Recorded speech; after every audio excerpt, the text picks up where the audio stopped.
Generalized anxiety disorder. What is it and what are the treatment options? Excessive anxiety and worry that is difficult to control and that has lasted for more than 6 months. If the anxiety is about a variety of events and activities and not focused on one specific phobia or one specific event, then it might be generalized anxiety disorder.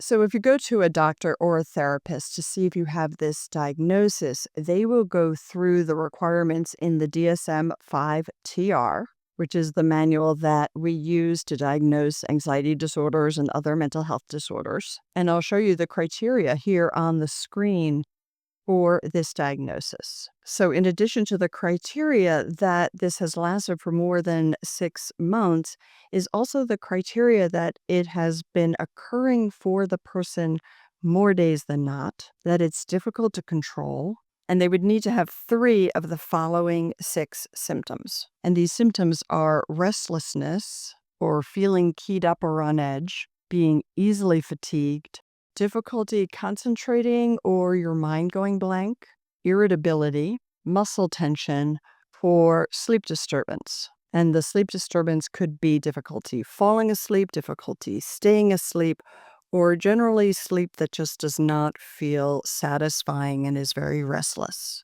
And this next point is actually very key for the diagnosis, which is that the anxiety, worry, or physical symptoms cause clinically significant distress or impairment in functioning. The impairment in functioning could be social, it could be occupational, it could be just an important area of life. And this is a really key point because I see this being misrepresented online right now all the time. People are basically saying that unless you have a significant impairment in functioning, you can't qualify for this diagnosis. But if you look at this criteria, it's an or, not an and.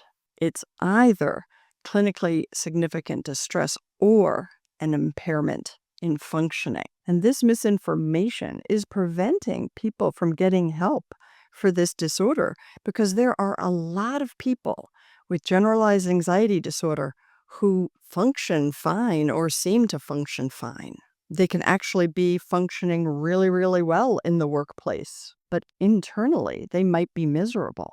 And they can sustain that for a long time until maybe they develop some kind of physical symptoms from all that anxiety and all those anxiety chemicals pumping through their body. But they'll think, well, yeah, I worry a lot, but it's not really anxiety because I'm functioning.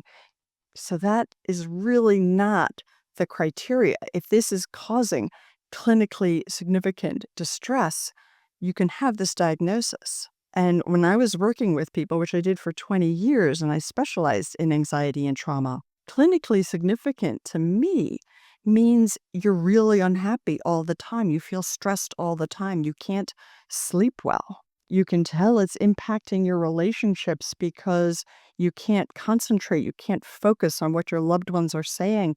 You can't be calm and present with your children. That's all clinically significant. And the other 2 conditions that go with this disorder, I'm just going to read them here real quickly.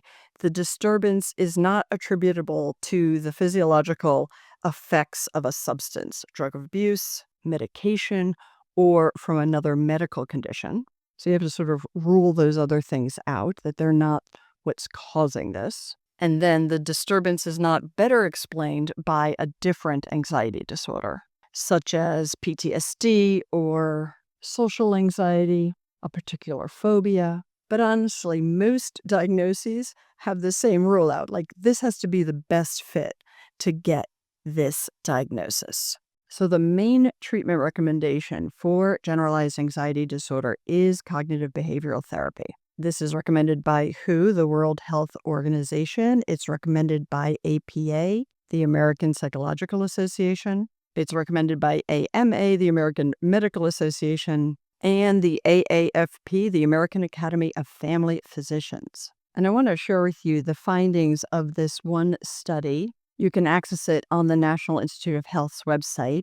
The lead researcher is David Papola, an MD and PhD. He's with the Department of Global Health and Social Medicine at Harvard Medical School. He's also involved with the World Health Organization, and he and a team of researchers did a mega-analysis, which means they go through a lot of different research studies. And they went through 65 studies with more than 5,000 participants, and they basically found that cognitive behavioral therapy was the only treatment that had long-term effectiveness. And therefore, they recommend CBT as the first line of treatment for generalized anxiety disorder. Now, what I found in working with people over 20 years is that most people could make amazing progress in the first 6 months of therapy. If, however, there was a real trauma root to their generalized anxiety disorder, then EMDR therapy was very effective.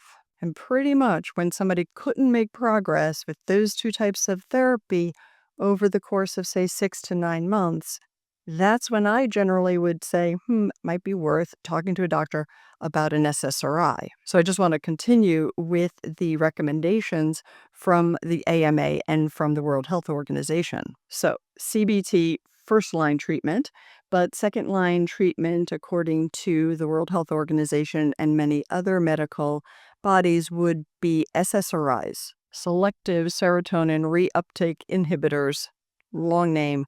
It's an antidepressant that's the most common form of antidepressants right now. And while you're like, how does an antidepressant help anxiety? Many SSRIs will really help with that sort of obsessive rumination and that feeling where you can't get out of that cycle of anxiety. So for some people, they can really help with anxiety as well. And I'm going to read here from the rest of what the World Health Organization says, because I think it's important, and I agree with this, which is that benzodiazepines, which have historically been prescribed for anxiety disorders, are generally not recommended because of their high potential for dependence, as well as their limited long-term effectiveness.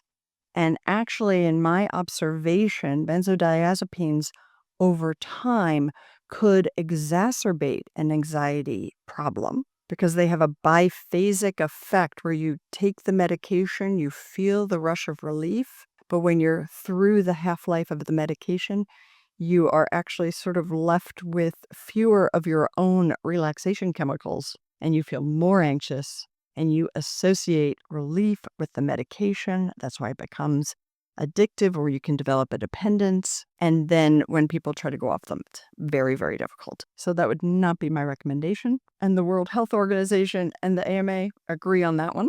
And then both also recommend other stress management techniques, relaxation techniques, grounding techniques, mindfulness techniques.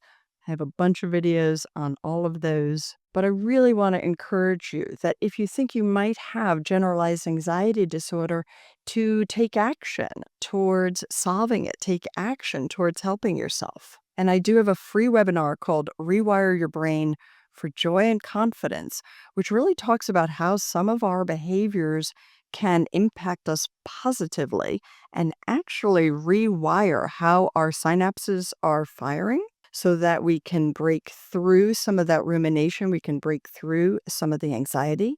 I also talk about mindfulness and the impact it can actually physically have on your brain. So I think it might be super useful for you. I will show you a picture of the webinar here on the screen. I'll put a link and a QR code if you'd like to register. Love to see you there. I hope this was super helpful. Do let me know by commenting below, and I'll see you next week.